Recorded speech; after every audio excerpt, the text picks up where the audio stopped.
Yeah, well, All right, you I'm know, done. you know. All right. Well, it's time for our first guest, and let's welcome the man known as Luisa Licious, Luis Augusta Figueroa. Did I say that right? Figueroa. Figueroa. How you doing, man? Good. How you doing? Thanks for having me. Thank you for coming on. We're excited to talk to you. No, I'm excited to be talking to you guys. That Twitter name, when I made that name, I didn't think that it would ever come back and kind of like haunt me, but it comes back and haunts me like time after time after time. We were just saying we're going to turn everybody into a Licious tonight. Like that's going to be our night of Licious, and you're kicking it off. Well, I wish I could take credit for like the creativity. I mean, like this is like back in 2008, and I think Fergie had that song Fergie Licious out. Right. And Twitter came out, and I was like, I thought I was like, this hot thing in LA driving down the street like blasting that song, and then Twitter came about, and I was like, wait, I can like find food trucks in Los Angeles and like on Twitter. Perfect. So it seemed like a match made in heaven.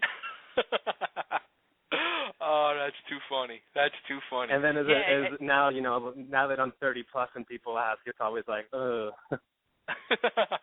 Yeah, you don't think about it at the time. Like it sounds great, but then when years down the road, you're like, and you can't change it because you could lose followers, you could do this, lose communication with people. It's a whole thing. Exactly. There's so much at stake nowadays. Right. It's scary, all because of the friggin' internet. Exactly. And even worse, because of our phones. That's really even worse. Oh no, absolutely. I'm amazed at I judge people. I sit there and I judge people that at restaurants or like they're driving and they're on their phones. But then I wake up in the mornings and the very first thing that I do is I roll over, I grab my phone, and then all of a sudden 2 hours have passed and I'm like, I need to do something with my life. I hear you. Like I get up at 6 a.m. and then I come downstairs and I'm on my laptop for an hour, just going through stuff, and then just going. It starts with email, and then you log on to CNN, and then you get on Facebook, right. And then you go on Instagram, and then you have to go back on Facebook just in case something new has happened. You know what? That's the thing. I remember years ago, before all social media started, I would go on my favorite sites, and it was only 5 or 6 sites, but I would keep refreshing the page, hoping something would happen. So now with the world of Facebook and Twitter, I'm like a lunatic because it's like when you see that one pop up, it's like Christmas time. You're like, ooh, something happened. And then all of a sudden it's like BuzzFeed has a new quiz, and it's like, wait, what city should I live in? Am I a hipster? Am I not a hipster? Right. Oh, too funny. So you got a lot going on, man. You got to be excited. You know what? It's a little bit of a dream come true. I would be lying if I said that it wasn't. Yeah, I mean, it's funny because I guess it was 2 weeks ago. Yeah, 2 weeks ago, me and my wife went and saw Jersey Boys, and the preview for the movie, and So It Goes. And we were sitting there laughing. I'm like, this looks like a good movie. And then we got presented with you. I'm like, no kidding, this is awesome. That works out good. Right, and it's we filmed this about a year ago, and there's you work on it, and you kind of you forget about it. So much time passes by, and then when the trailer came out, and then I made it on the trailer, and I was like, okay, this is the beginning of this new chapter, and let's see where this goes. And I've been in the industry for 12, 13 years now, and to finally get to this level and to have these other doors open, and to be in this movie directed by Rob Reiner, and with the billing that it has, it's surreal. Yeah, I mean, come on, Michael Douglas, Diane Keaton, Rob Reiner. I mean, Frankie Valli has an appearance in the movie. It's match made in heaven. I mean, Rob Reiner in itself, talk about a legend. I mean, talk about the body of work that this man has. And Dude, to sit there, right? I mean, you worked with Meathead. That right there is a privilege in itself. Exactly. And then with all of them, what was cool about it, it's we did a table read the very first day, before we got on set or anything. And he was very adamant about getting his actors together and and himself and like the producers, and kind of read through the script to get an idea of like for all of us to feel each other. Because necessarily, like, not all of the actors are going to be working with each other, have scenes with each other. Like, I'm mostly opposite Michael Douglas, and I have, like, one scene with Francis Sternhagen and Andy Carl. But it was cool. Like, you don't ever really think of this happening. And then I'm sitting in this room, and, Michael Douglas is in the room, and Diane Keaton's next to me, and I'm just like, poof, mind blown. Is this really happening? Yeah. Now, when you're, like, in situations like that, like, especially early on, I mean, I'm sure as it goes on, you get used to everybody, you get to know everybody and all, but, like, in the early stages of all this, had you met any of them previously before you got the gig? No. And I haven't, I mean, everyone's, like, in this industry, I've kind of come to learn that everyone is separated by, like, 1 or 2 degrees of separation. Like, you'll do one show, and that person has done a show with, like, somebody else. Like, I remember when I first went into the musical Wicked, one of the actresses is this woman named Carol Kane. And Carol Kane was in The Princess Bride and had worked with Rob Reiner. And all of a sudden I'm like, all right, well, there's that 1 degree of separation, and there's that person that you know. And, you always set yourself up to be starstruck to meet these people. You want to be cool. You don't want to say the wrong things. And at the end of the day, it's like all of us are in that same predicament. It's the first day of school. That feeling of that excitement, the little bit of like that nervous energy. And you feel that in the room. And everyone's just kind of like feeling each other out and try to say like what's the appropriate thing to say, what's not the appropriate thing to say. And then cut to, like 2 days on set, and it's like, anything goes. That's all. Now let me ask this, because I'm going to relate something to you. I have a background in pro wrestling. I was a former pro wrestler for 15 years, and when I was trained in my early days of training, they're preparing you to start doing shows with people who were on TV for years and you've seen growing up and all. So it's kind of that same thing, but they teach you like you're going to be starstruck. You're going to probably want to ask for an autograph or this and that, and you never, ever, ever, ever ask for an autograph, because now you're in the business with them, you're a professional, and technically you're on the same level. Maybe not, name-wise, but you're in that same business as them, and you're not asking for autographs. So when you're becoming an actor and you're coming up in the business, are you ever taught something like that as well? I talk to so many friends, especially like with everything that's been happening with the movie coming out, that this is the one aspect of the industry that is not taught. Like how to, you go to school for this, and, you're taught how to act. You're taught how to show up to work, and you're taught how to, like, lead, and to make a good impression, and it gives you a work ethic. But it doesn't ever teach you how to truly interact with people. And, it's one of those, it's trial and errors. Like there's some things that I did in my early 20s that I look back now that I'm like, oh, my God, what was I thinking?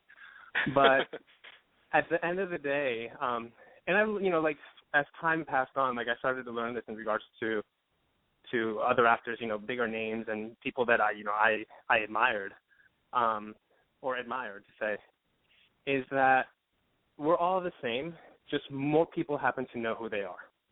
Right.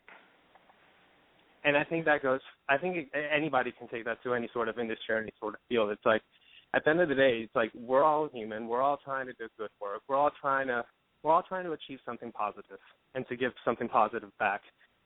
It just happens that more people know who they are. But it doesn't mean that they're not going through the same, struggle, or, don't have the same insecurities, or aren't feeling, like the same sense of like butterflies in their stomach. Right. That's a good way to look at it. That's a really good way to look at it. Well, I'm very wise beyond my years. You can say that now, not when you made your Twitter handle. Oh, not at all. I mean, all of that. Honestly, I joined Twitter so I could find this like barbecue truck in Los Angeles. To find what? A barbecue truck. It was like around the time that like food trucks were becoming a thing, and the only way to find like these food trucks was to like get on Twitter and follow these trucks on Twitter. So then you knew if they were going to be like in Hollywood or they were going to be out at the beach. And then here I am like driving an hour in traffic so I could get like a kimchi taco. You know, this whole food truck phenom. Like, I'm out of the loop on this. Like, we even, like, here in Philly, there's that great food truck race TV show. And there was, Yeah. I guess 2 seasons ago, there was guys from Philly on there. And we were having them on, like, every week. And as a matter of fact, I was just emailing with them the other day. And, yeah, it's like a whole phenom, food trucks now. It's, you know, someone explained to me, like, the reason it started happening, I guess, like, when the recession hit, no one was really investing in any sort of new businesses. Right. And I guess, you know, also, like, you see, like, what was happening on television, no one was really investing on, like, new television shows or scripted shows. Everything was reality because, you know, it kept the cost lower. And it was, you know, you're still filling, you know, like, the time slots on television at a third of the cost. Right. What happened with food trucks, it's, you know, you had all these new chefs that were, you know, coming from, you know, at that point, Top Chef was, like, the only, like, big show that had a lot of following. And these guys were, like, going, you know, the contestants were going out into the world, and it's, you know, nobody was really looking to put, you know, millions of dollars or thousands of dollars into a new restaurant. But they could do it for a significantly less amount of money with a truck. Right. And that's kind of what happened. And these, like, trucks started, like, pop off. Actually, there's a movie that I just saw a week ago called Chef.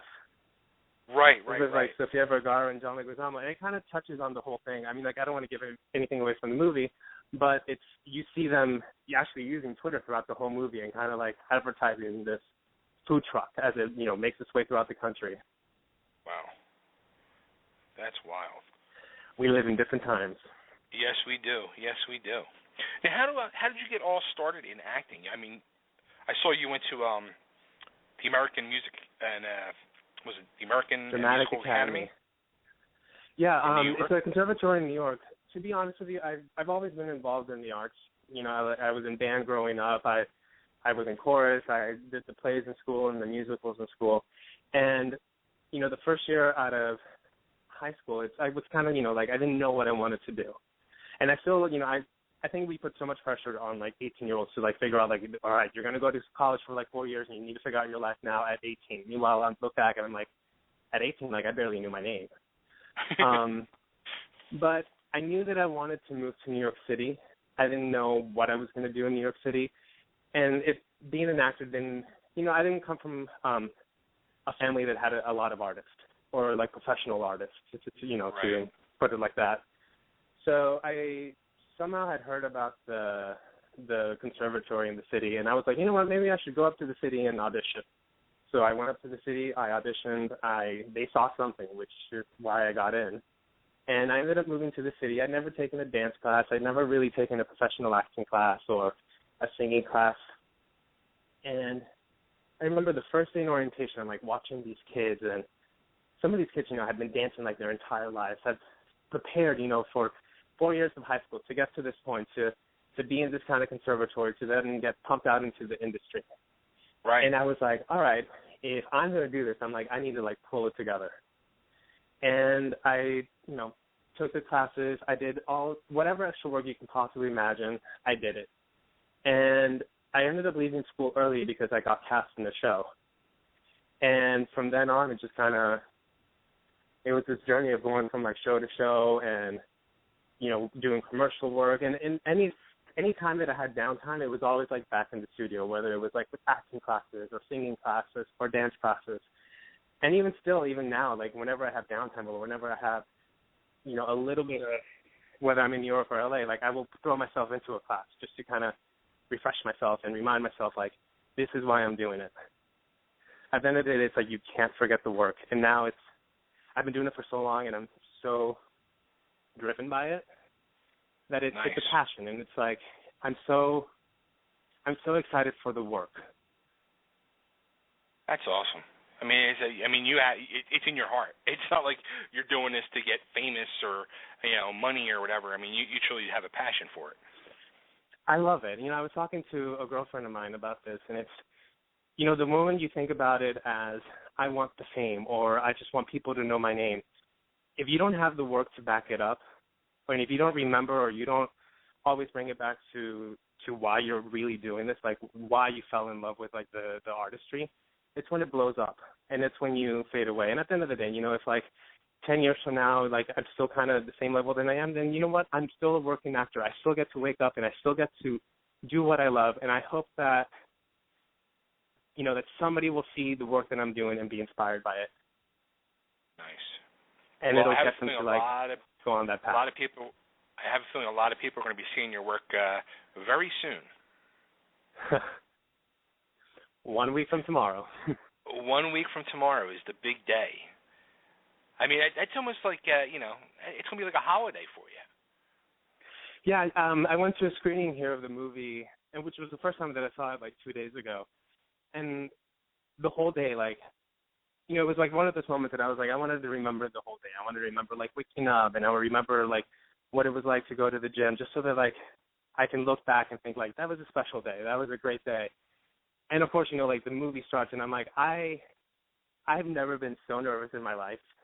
Because it's like, you know, you don't know, like, what parts make it into the movie. You don't know what you're going to look like. You don't know how, if what you were thinking and what you were, the work that you had done, like, translated onto the camera. But there's a moment that you watch the film and you watch the scenes and you watch, like, the overall thing, and it's a beautiful piece of art.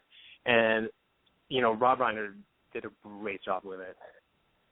It's like now, you see, huh? I was going to say, going back to, like, Rob Reiner and, like we were talking about earlier, the one thing, I mean, I'm sure you had, like, a picture in your head, like, from seeing these, you know, I mean, they're legends, you know, Rob Reiner, Michael Douglas, Diane Keaton. I mean, did you have, like, an image in your head, like, what you kind of pictured, like, they were like, almost like characters they had played in the past before meeting them? I mean, like, Diane Keaton, like, Annie Hall is, like, one of my favorite movies. And like, I love Woody Allen. And, like, that movie, I think, is, you see an artist and his muse. And you watch, you know, like, I go and I see Diane Keaton, and, you know, she's there with, like, her hat and her style and her usual thing. And I'm just kind of like, you're exactly, like, she has this, like, energy about her, like, such a giving energy person. Michael Douglas is, like, this, you know, he's this dude. You know, you watch, like, Michael Douglas's, like, body of work, and you also see, like, him in interviews in the past, and he just seems like this cool kid, and he still is, like, that cool kid. And, you know, like, Rob Reiner, like, I know mostly, you know, his, like, work. I've seen, like, a couple of things that, you know, like, that he's acted in, but I didn't know what to expect from him. And I remember, like, the first day of rehearsals, like, I go in, and I'm like, you know, I'm trying to be polite and everything, and I go and I introduce myself, and I'm like, hi, Luis, and he just kind of, like, grabs me and gives me, like, a big hug. He's like, of course I know who you are. I hired you. And I just kind of, like, had this, like, sigh of relief, like, oh, my God, okay, like, it wasn't a mistake. Nice. That's awesome. Cool. So next Friday is the big release day, and So It Goes, starring not only Michael Keaton, Michael Douglas, Diane Keaton, and Rob Reiner, but our new good friend, you're not going to live it down, but Mr. Luis Alicious himself, Luis Augusto Figueroa, coming to theaters near you. So what else you have in the works? Yeah, anything else you're working on right now, or that you can talk about? There are two little projects that I'm working on, but I can't say too much because I don't want to jinx anything. But okay. I'm from Latin America, and both projects have to do with the Latin community, like first generation in the U.S. And it's exciting, you know. It's exciting to, like, especially with, like, some of the playwright and also this other author that I'm working with. It's like people that I've read that I've been inspired by. And so all of a sudden be thinking that I'm like, all right, here comes this collaboration. It's kind of surreal.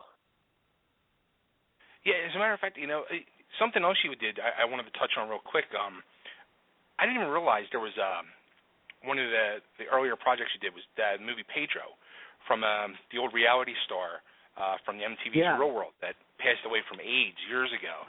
And I mean, that guy had become like such an iconic figure.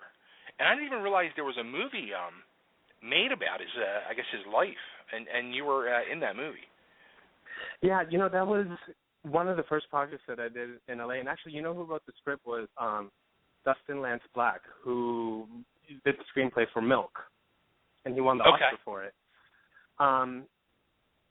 I was a part of that generation that I grew up watching MTV. And I remember watching, you know, like Real World San Francisco. And, you know, it was like one of the things, like I was young. I didn't really understand what was happening. But as like every like new season of The Real World came on, they would always do this like marathon. And the older I got, the more I started to see how special that cast was, and how special that time and like in history for like reality television, like the things that were being, the topics that were being discussed, and the reality of what Pedro was going through. And when the film project started coming about, and everybody knew that what they were working on was special, and that the words that they were saying and the story that they were telling was very special and very dear and true to a lot of people's hearts. Yeah, I mean that guy. It was. I remember just watching the show as it went on, and it was a great show. And then everything he went through, and he really, like I said, he became an iconic figure. And yeah, it was nice to see that they paid tribute to him. So, all right, well, Luis, I want to thank you so much. Good luck with the movie. Good luck with all the future. Thank you so much for having me. Yeah, thank you. And everybody, don't forget, next Friday is the big debut, and So It Goes, starring Luis, alongside others like Michael Douglas and Diane Keaton. You know them people. Oh, them. Oh, yeah, right. All right, Luis, I want to thank so much, and yeah, be in touch again. All right, have a great weekend. You too. Will do. Cheers. See ya. All right, everybody, there he goes. Luis Augusto Figueroa. That looks like a funny movie, Nick. Have you seen the trailers for it? I haven't, man, but I don't know. You know what I mean? Like it reminds me of like the movie with Diane Keaton and Jack Nicholson. Like I'm not real sure how I feel about like old people comedy. You know what I mean? Like right.